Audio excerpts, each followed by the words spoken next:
Hello everybody, welcome to Fruitful Trees. I am here today at Leo's house, and I was doing a video at another farm across the street, or actually a residence, and I passed Leo and I saw him working in the yard, and I saw he just planted these trees, and he did it high density wise.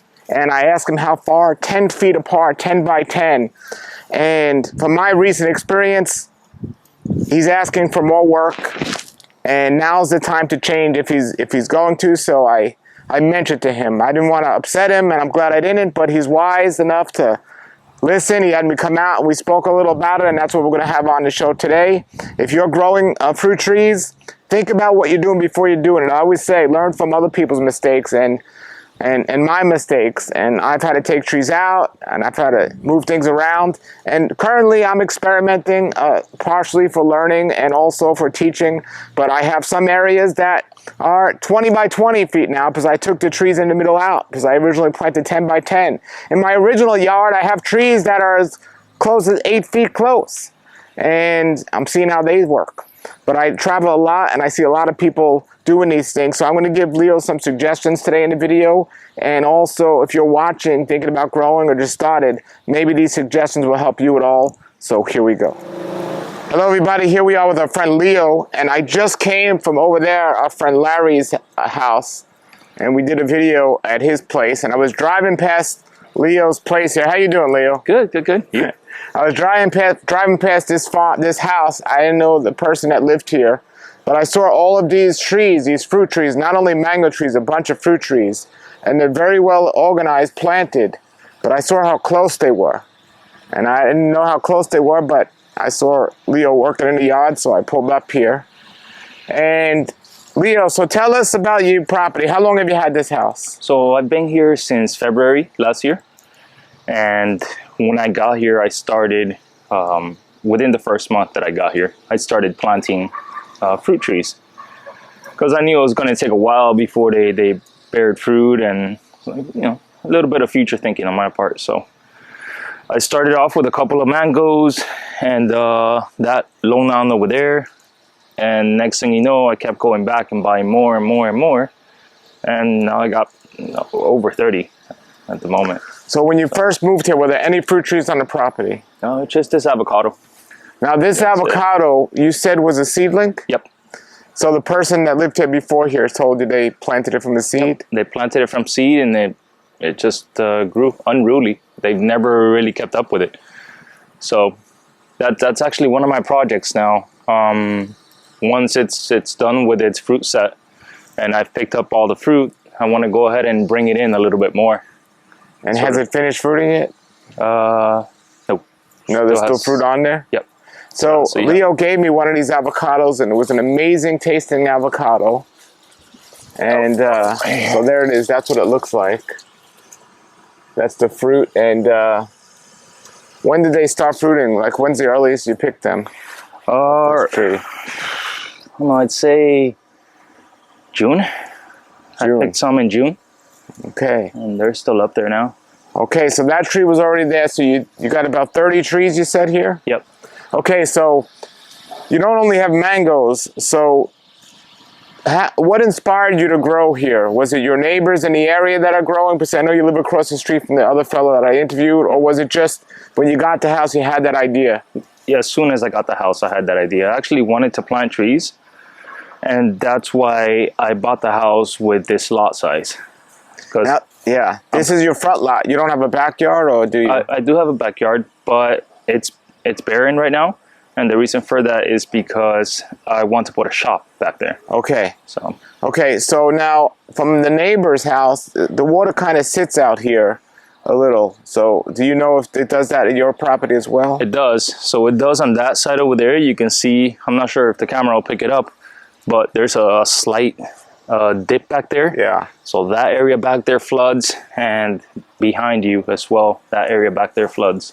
Okay, so you strategically thought about that when you planted your trees? Yeah, absolutely. Okay, you didn't want to plant the trees in the flood area. Yep. Okay, so now I'm looking at your trees here. What's the distance you planted between your trees? So I started roughly 10 feet apart. And so 10 by 10? Yep. So on a grid pattern, 10 by 10, and Well, as you can see, it's starting to get a little tight.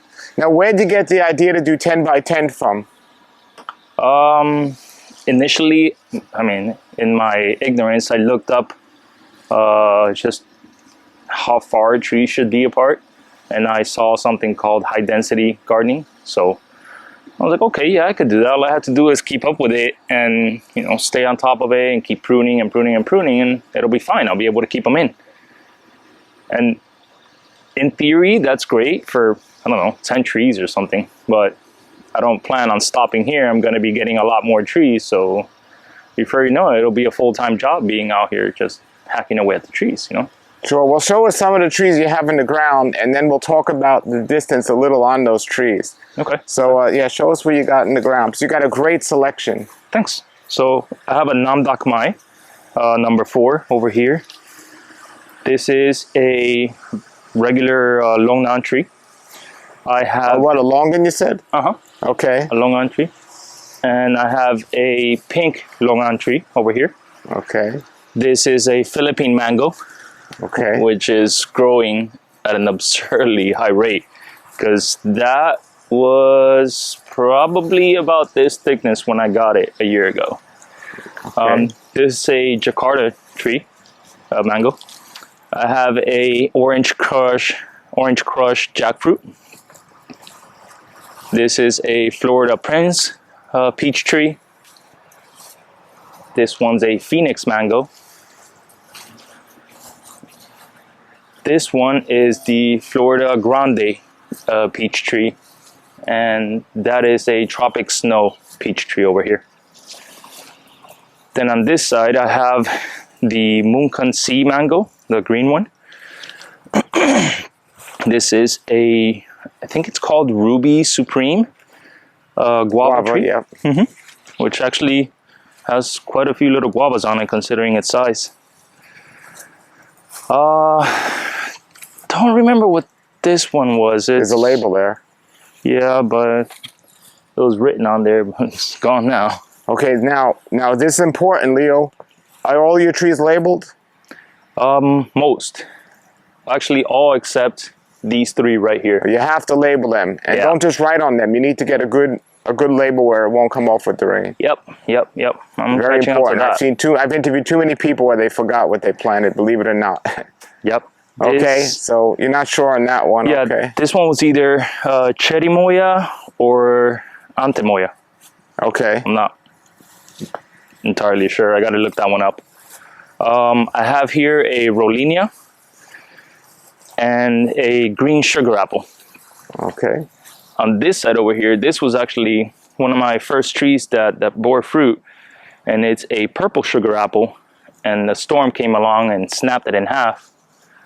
And just when I was getting ready to pull it out, because I was like, all right, well, the tree's done, it ended up shooting up a couple sprouts. Now, did it shoot up below the graft line or on top of it? Do you know? It did both. So it shot up here, just below the graft. Okay. And then on this side, just above the graft. Okay. So then I cut the ones below, because actually the ones below were growing over the grafted point. And at some point, it was just going to take over and end up killing off that branch. So took that off. I have here a coconut cream mango, which I don't know if it's the soil here or what, but it keeps growing with anomalies. It's the best way I can describe it.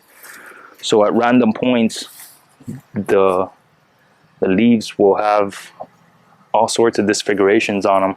Let's see if I can find some. Like this one here. Sure. And I don't know, this one actually was much bigger, and we had a big windstorm that came by, and I rushed out here and cut it down because it was pretty top heavy, and now it's just trying to get back, I guess. Well, continuing on, I have another Longan tree over there, a lychee tree here. This is the Emperor lychee. And you know about the mite, right? Yeah. Okay. Which is why it's missing a whole lot of leaves. Yeah, a lot of people aren't planting those now because there's really no solution yet for Yeah. it. and it had mites. Initially I caught it, and I just started going leaf by leaf until eventually I think I got it all. They haven't come back, so hopefully it stays that way. But yeah, that's another one that I had to bring in as well. This is a red wax jambu and a green wax jambu on this side. This one had a ton of fruit this year. Must have been over 300 plus fruit. Have you tasted them? Oh yeah, okay. I ate a bunch of those. Have a run-of-the-mill hog plum over here that I recently cut back because it was actually back to that 10-foot thing. This was growing all the way up to here, and as you can see, you'd be leaving me with half a foot of space to, squeeze by. I have a star apple on this side. Star fruit. Oh, that's right. That's the star fruit. That's the star apple on this side. Is that a green or purple? Purple. Okay. Which, back to the windstorm thing, this was actually growing as a V. It had another branch identical to this coming out this way, and a storm came by and it ended up snapping off half of it. So now this one's growing all wonky that way. I gotta figure out a way to correct that. I was talking to Larry about it, and he was suggesting putting 2x2s and sort of bringing it in little by little. Initially I was just going to dig it up, move the tree, and then refill, but I don't know. I'm gonna wait after it's done fruiting this year and decide, because at that angle that it's growing without the supports, first storm that comes by and that's it, it's going down. Well, I have a white Thai guava on this side and a pomegranate here that actually has fruit on it. So this is another one that's already encroaching. So if I would have planted there where I had already set it up for it, this is already leaning over there. If you come around this side, you'll see the small pomegranate fruit here. And what variety is that? Do you know? I have no clue. Okay. This was one of the first ones that I got. Okay. And then there's that one. So that one there is a Maha Chinook. Okay. That's struggling a lot. I'm not sure if I'm going to be able to keep it alive. Now, do you have any of these on water? Oh yeah. So everything is irrigated and plumbed in. Okay. So if you look over here at the base, you'll see the small spit. Comes from a well? Yep. Great. Yep. Great. So what's with the bricks around there? Where'd you get that idea? The wife, actually, she She wanted just liked the way it looks? Mm-hmm. She wanted a little decorative touch to it. So she ended up settling on that. She looked up online, and now we've bought hundreds of these little bricks. But Great. yeah.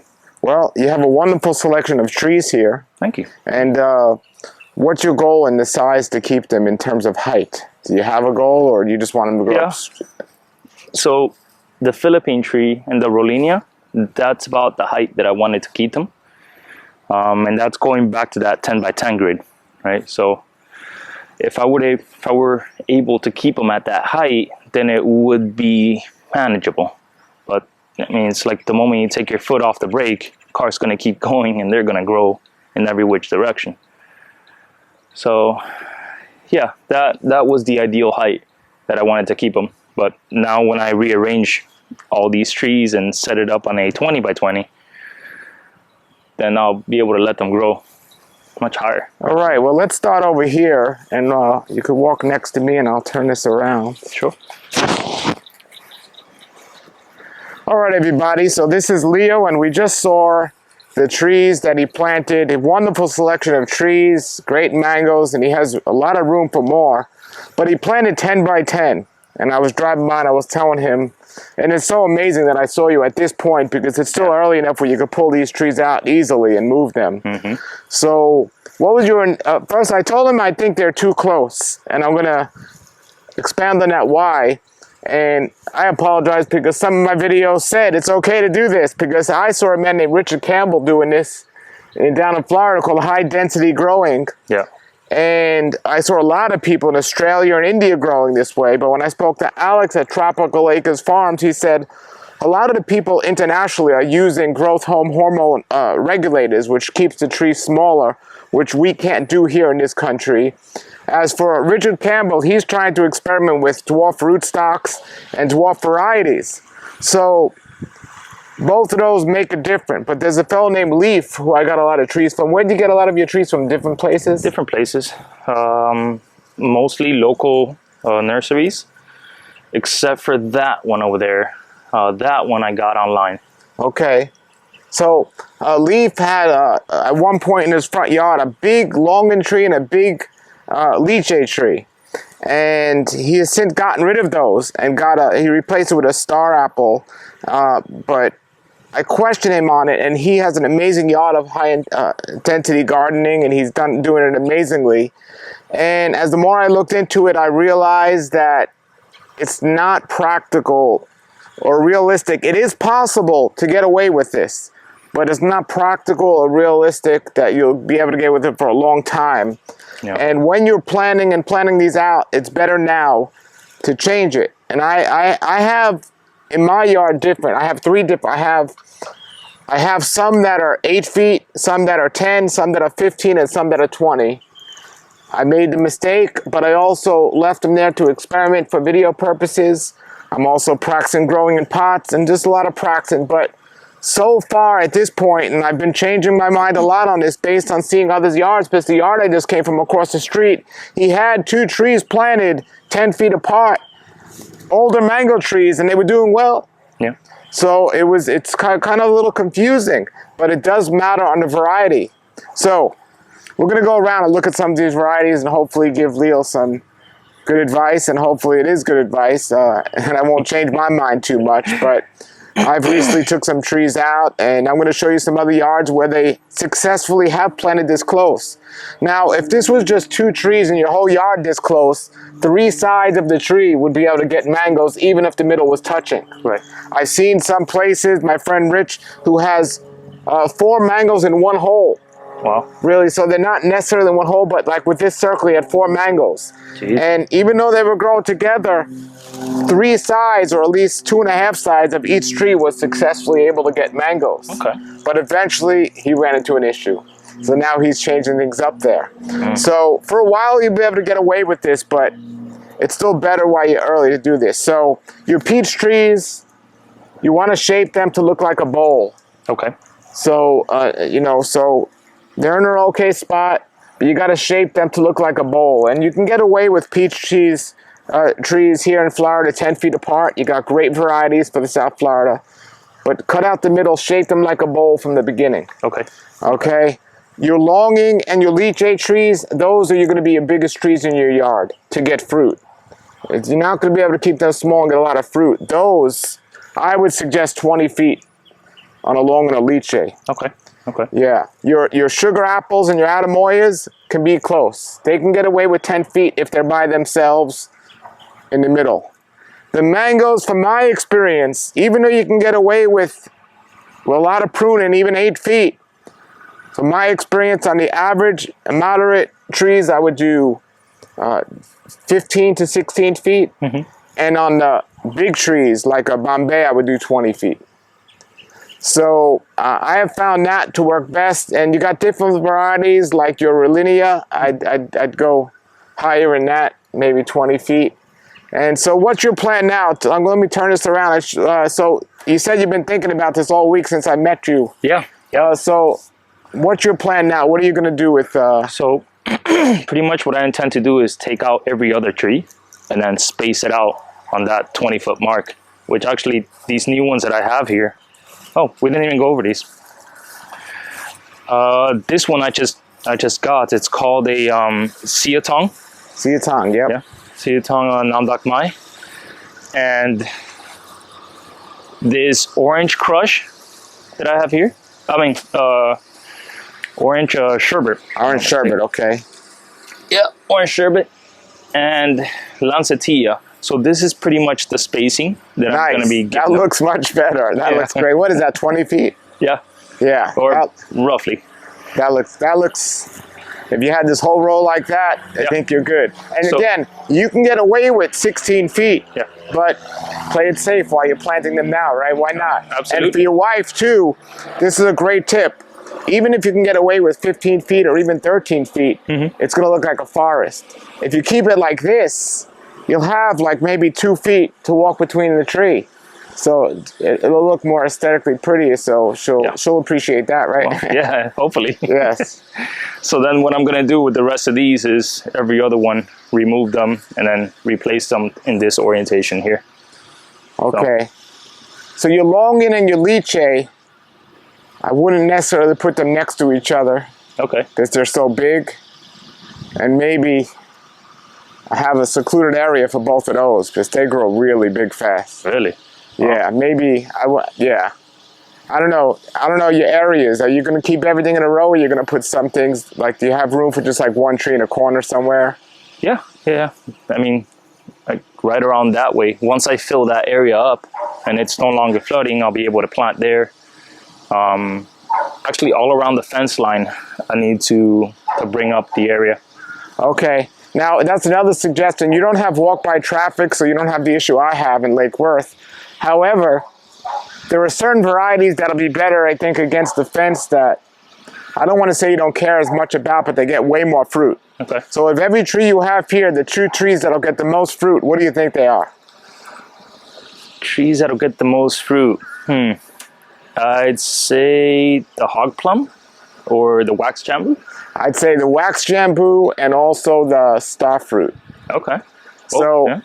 you know, so what I would do, once you get that area in the front filled in, those are the trees I would have against the fence even. Because even if you get walk-by traffic or drive-by traffic, you'll have more than enough to spare on those. Okay. You know, so that's something to consider, because if you have a mango up front, you know, some people might say, hey, that's a good mango, you know? Yeah, sticky fingers. Yeah. And how are you with raccoons and rodents out here? Do you think, you don't know if that'll be an issue? Not that I haven't had a single incident yet. As a matter of fact, I mean, we don't even get squirrels here. So Wow, that's great. Yeah. Now, I noticed you only have one avocado tree. Yeah. You didn't plant any others. What's your goal with that? not yet. So this one, I want to look into propagating it and maybe get some seedlings and, you know, try my hand at grafting and see how that goes. If not, I'm not sure if I can, but I'll try air layering it and see if I can get it to propagate that way. But So I'd suggest this is an avocado for early season. Okay. I would suggest maybe getting a mid-season and a late season. So 3 avocados is all you need. Okay. Okay. So you have one for each season. Oh, good. So that would be a good idea. Yeah. Yeah. Now, these trees, even though they're in a good spot, they're close to your driveway. Right. So they can eventually go over into the driveway. Have you thought about that? I have thought about that, and I just plan on pruning them as they get closer that way. Creating more work for yourself. Just a bit. Yes. And what about on the other side there? So on that other side, the wife wants me to build a sort of a circular driveway. And once I have that installed, then I can go ahead and position trees in there. But since I don't know exactly where I'm going to build it, I haven't planted anything there. That's Great, okay. future planning. What's your goal with all of these trees? To get as much fruit as I can from them. What do you want to do with the fruit? Are you looking to sell it, save it, eat it? What's your goal? So far, I don't know, maybe 80% eat it, 20% sell, if that. But I'd have to get some fruit from it first, and then I guess I'll burn that bridge when I get there. Wonderful. Well, Leo's very wise. He's taken my advice, and I'm no expert at this by any means, and I keep changing my mind on the density. But we'll see. We'll see. I've been to some places recently where I've seen success high density, but like I said, most places people say they'll do this and they'll prune, and they don't. It's a lot of work and it's a lot of heat out here to be pruning trees all day. Yeah, absolutely. Yeah, so what's some more trees that you're looking to get? So I'm actually trying to hunt down a golden sugar apple from Taiwan, from a place called Tiatong, and I mean it's supposed to grow at about that size, but I haven't found a single place around here that has it.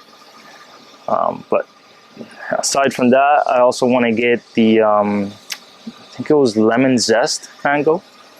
That one I tried, it was really good. And that's it. Have you tried all the mangoes and all the fruit trees that you had here? Have you tried the fruit? I haven't tried the Phoenix mango yet. Well, but all the others, yes. Or the orange crush jackfruit. I haven't tried those two. Well, Phoenix is excellent. I haven't had orange crush either. Phoenix is excellent, but it's still wise. Taste is subjective. To taste them before you buy them. Yeah. It's a good idea. But that comes to worst, and I don't like their taste. They'll fall into that 20% category of the selling. So. Selling or top working or something like that. Mm-hmm. Mm-hmm. Yeah, and also you have this Siatang, and you also have another Namdak Mai.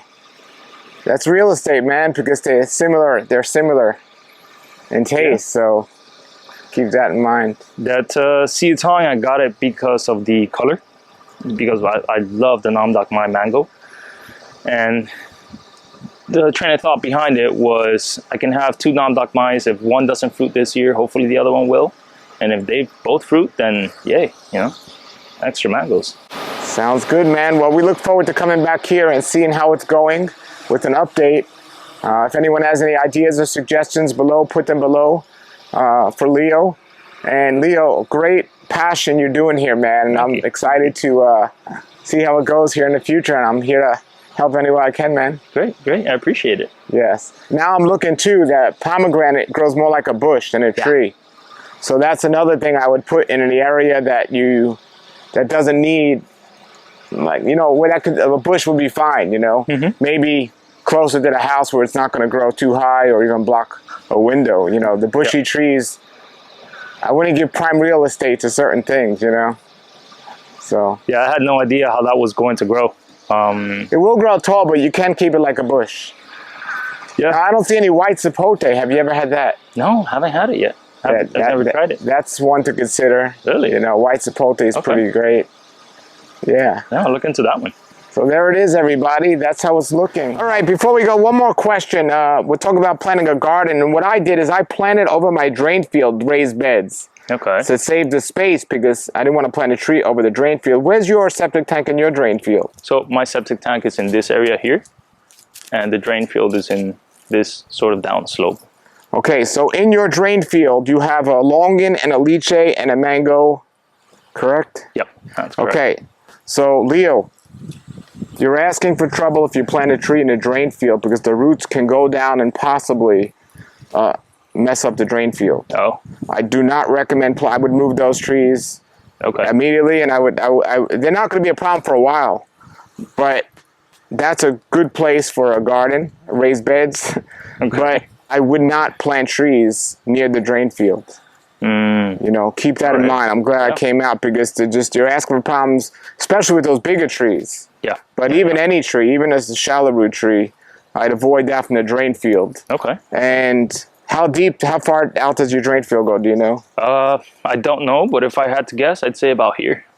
All right. Well, instead of guessing, I'd find out for sure, maybe if you can, because if you put a stick in the ground and there's some pebbles, then you'll kind of know if it's a drain field or not. Okay. I'd play it as safe as possible and get the trees away from the drain field. All right. So, you know, keep that in mind. And again, that's a good place for a garden, raised bed garden, because you don't want the roots of the greens to go down too close to what's in the drain field. Yeah. But with a raised bed, it's a good spot not to waste real estate, but you definitely want to get those out. So that's just another suggestion. Okay, man? All right. Yeah. Okay. Appreciate it. All right, everybody. That was Leo. What a great guy. And his farm, his house is looking great with the trees he's planting. A great selection of trees. He's going to get fruit all season based on what he has here. And I'm looking forward to when he moves them of coming back, giving you all an update, and each year seeing these trees grow and seeing how he does it. And so I pray that this video helped you. If it did, put your comments or questions below for Leo or just in general. And if you have a yard and you're growing trees and you'd like me to come on out, my email's below in the description. Just contact me, especially if you're in the South Florida area. I'd love to come out and make a video and feature you on the channel. If you're not subscribed to this channel, please do so. I have topics on all these different subjects and so much more to learn. And fruit trees are fun, exciting, but they can be a little complicated when you're learning about them. And even when you do learn, there's still a lot more to learn. So I'm here to help however I can with your fruitful trees. Thank you, Leo, for showing us around. And everybody, put your comments, questions below, and have a great day and keep growing.